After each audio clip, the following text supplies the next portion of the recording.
韩国军机侵犯中国主权，是想从我们这儿要一个东西，这个台阶儿我们不可能给。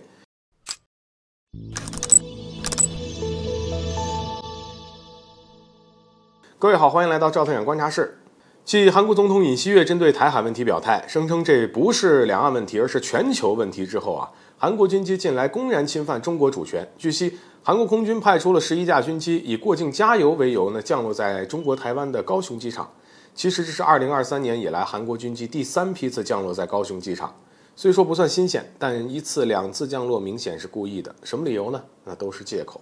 中方对此没少给予警告，但韩国方面显然是无视了警告。至此呢，面对这种明目张胆的侵犯，我国完全可以采取措施，比如使用雷达锁定，并且发出开火的警告，用这种方式来捍卫国家主权和领土完整的决心。一直以来，中国都希望能够跟韩国、美国等世界上任何一个国家友好的相处，但伴随着中国在多个领域的迅速发展，越来越多的国家出于嫉妒，开始无故将矛头对准我国。美国是一个，韩国也是一个。别看韩国是美国的盟友啊，但这不代表该国所有的行动都是紧跟在美国身后的。至少在我看来呢，这一次就不能全怪到美国头上去。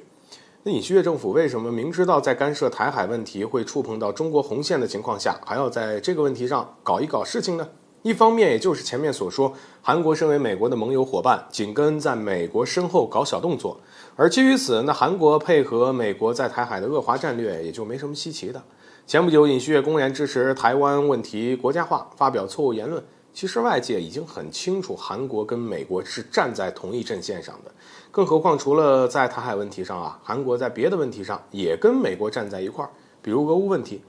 当前韩国方面已经对外宣布，将会向乌克兰提供除了人道主义援助以外的援助。那说白了就是军事上的援助呗。因为韩国的这一表态，泽连斯基的夫人还亲自访问了，企图用行动来推动韩国方面你尽快兑现承诺，向乌克兰提供军援。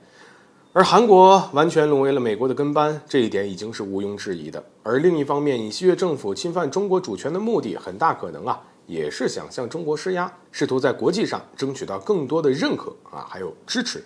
从而呢逼中国在朝核问题上做出妥协。别看韩国在很多方面都依赖中国，甚至是离不开中国，但是韩国对中国的态度一直都不是很好。尤其是尹锡悦上台后，中韩两国在外交上多次交锋。而此番韩国的举动，不排除是想要我国给出台阶想着我国能够妥协，如此一来，他就能挽回自己因为干涉台海问题而丢掉的面子。